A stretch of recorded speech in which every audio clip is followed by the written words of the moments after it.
Let's get real. When you picture world religions, who's in charge? Old men, right?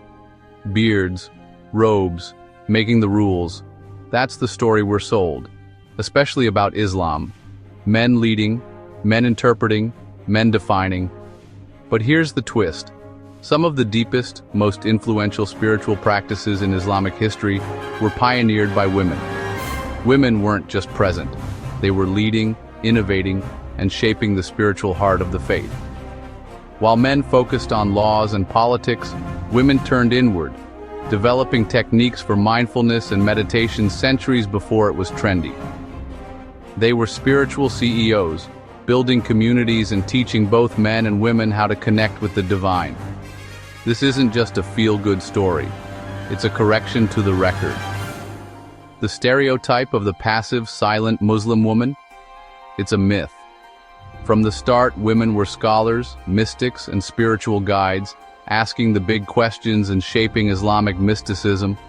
Their authority came from wisdom and inner work, not gender or lineage. They proved spiritual leadership is about depth, not demographics. And that's a truth bomb that changes everything.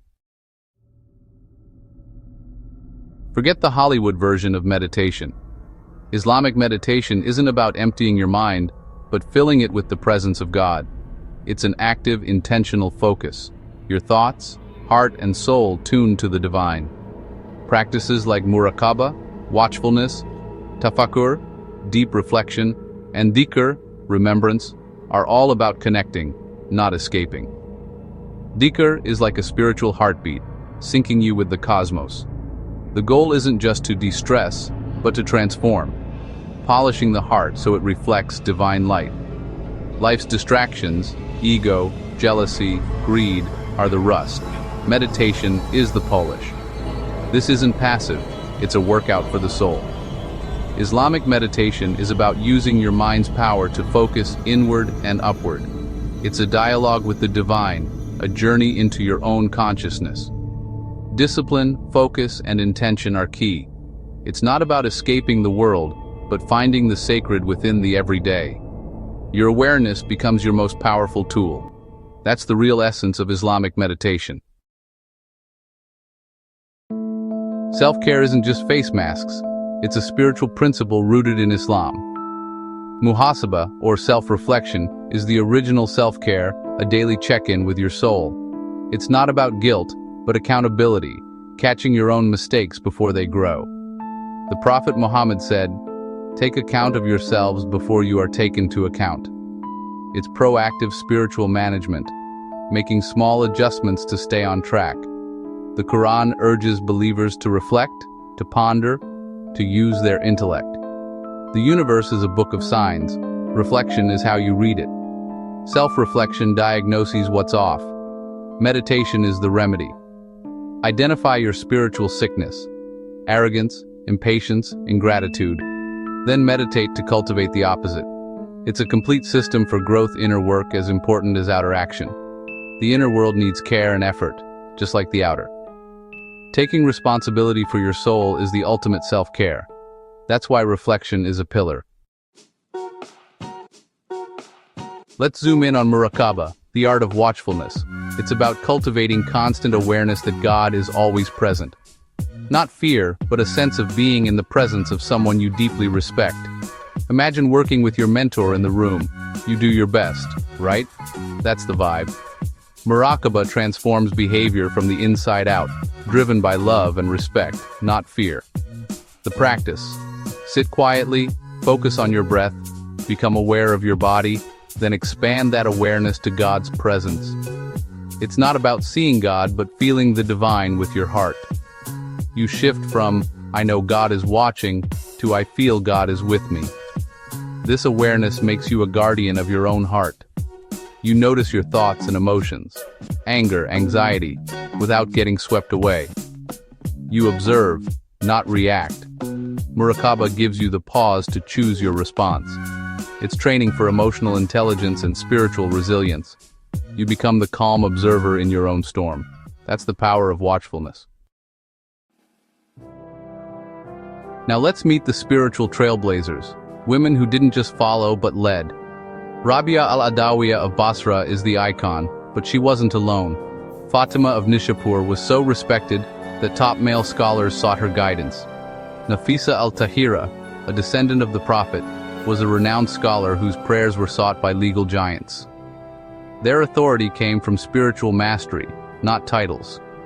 They embodied the teachings, hearts so polished they radiated wisdom.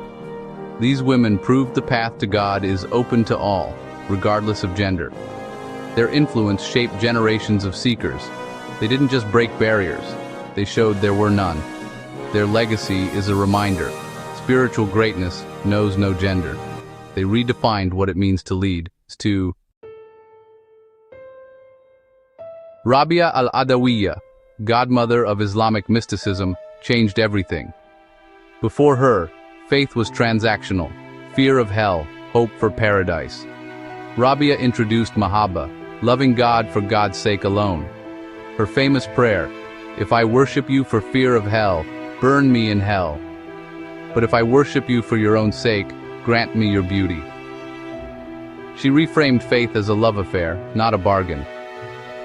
Born into poverty and slavery, her devotion set her free, literally and spiritually. She chose a life of meditation and remembrance, never marrying, dedicating herself to the divine. Her influence shaped Sufi giants like Rumi and Ibn Arabi. She shifted the focus from rules to the heart, from fear to love. Her meditative practices were love poems to the divine. Rabia proved a woman's inner journey could change history. Her legacy. The heart is where faith truly lives. She set the standard for spiritual love. So what's this got to do with you in 2025? Ancient techniques like muraqabah and dhikr are making a comeback, rebranded for today's world. Muslim creators and wellness coaches are sharing guided sessions online, making these practices accessible.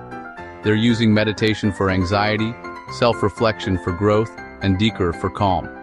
It's ancient wisdom in a modern package.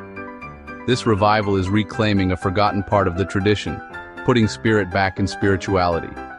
Many leading voices are women, continuing the legacy of female mystics. They're creating spaces for reflection and connection, online and off.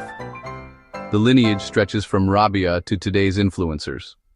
The need for inner work is timeless. Skeptical? Here's the science. Modern neuroscience is catching up with what mystics knew.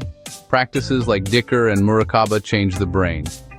Studies show rhythmic chanting calms the default mode network, the brain's anxiety generator. These practices boost focus, emotional regulation, and activate the body's relaxation response.